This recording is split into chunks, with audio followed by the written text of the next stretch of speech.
Inside, more than 200 different kinds of microorganisms are at work, including trillions of bacteria that attack grass, turning cellulose into sugar and energy. In the rumen, large protozoa dwarf the bacteria and keep them in check by eating them. And there's even fungi that break down the fibrous forage that the bacteria can't handle. When you see a cow eating grass, it's pretty neat to remember that cows can't digest grass. The only reason the cow is able to do anything with that grass is because it's got a big colony of bacteria living inside its gut that'll break down the grass for it. By partnering with the microbes and evolving the four-part stomach, the cows and their cousins will come to dominate the grasslands. Huge, thundering herds of herbivores. And that, in turn, will help another group of animals. Animals that don't eat grass themselves, but eat the grass eaters. New species of carnivorous mammals will evolve. Some with jaws and claws, and even more fearsome predators with brains for the hunt.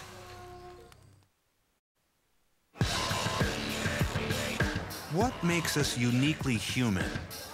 For a long time, it seemed as if the answer would lie in the evolution of our oversized brains.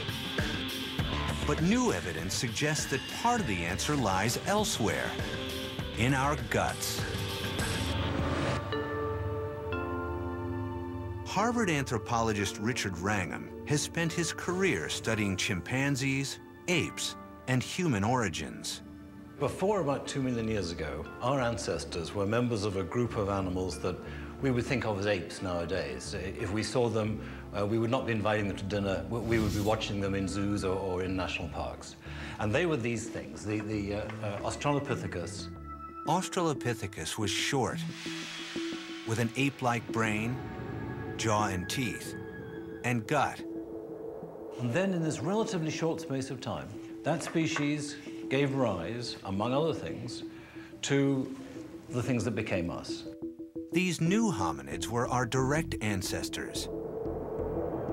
It's believed that over hundreds of thousands of years, an evolutionary blip, the brain capacity of these new species grew to twice that of Australopithecus, while their teeth and stomach shrank. So here we got the big problem. We got a big-toothed, small-brained ape that becomes a small-toothed, big-brained human. How did this happen? Wrangham believes that all of these changes had the same cause: a radical change in diet. There's this fascinating question about what is the relationship between diet and the size of the brain. Where do you get the energy to fuel the big brain? Each organ in the body demands its share of energy. The digestive tract and brain are particularly greedy. If a species could evolve smaller guts, maybe it could evolve bigger brains. How did our ancestors shift from big guts to little ones? Conventional wisdom says these guys learned two things. They learned to get more meat, and they learned to use tools to get at the meat. We know they were using tools like this to cut the meat. And probably this same kind of tool could be used to pound the meat, give you something more like steak tartare, and that would make it much easier to eat.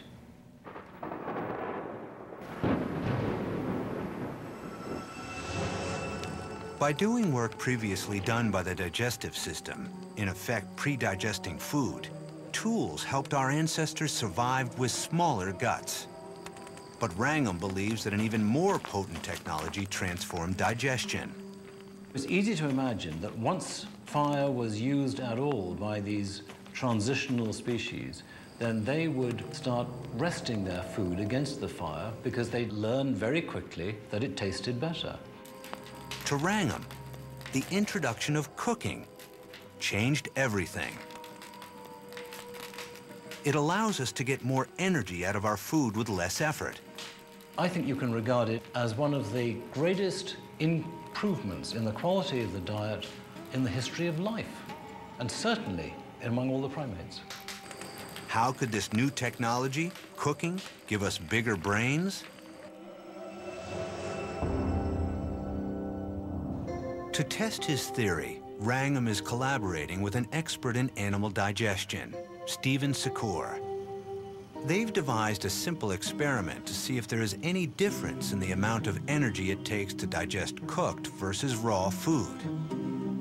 The guinea pigs for this experiment are 2 hungry Burmese pythons, test subjects that have no problem digesting raw or cooked meat. After the snakes are fed 2 equal-sized pieces of steak, 1 raw, 1 cooked, they are placed in containers.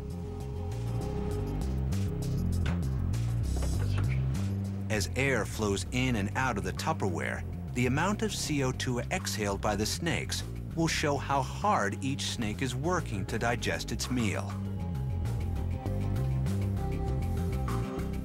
What we found is that compared to the raw steak meals, that cooked steak reduced the cost of digestion by about 12.5%. So that supports the hypothesis that a cooked meal is going to reduce the cost of digestion. Wrangham argues that for early humans, the benefits of eating cooked meat was transformative. We think that once you start cooking, you are able to get 10, 20, 30, 40, maybe 50% more calories out of your food. Over time, evolution favored individuals with smaller guts. They're not carrying all this useless material that is diverting energy away to the gut, and it could be used for the brain. So this is the raw material of evolutionary success. This is how you make more babies. This is how you invest in your body and resist disease better. It's how you survive longer.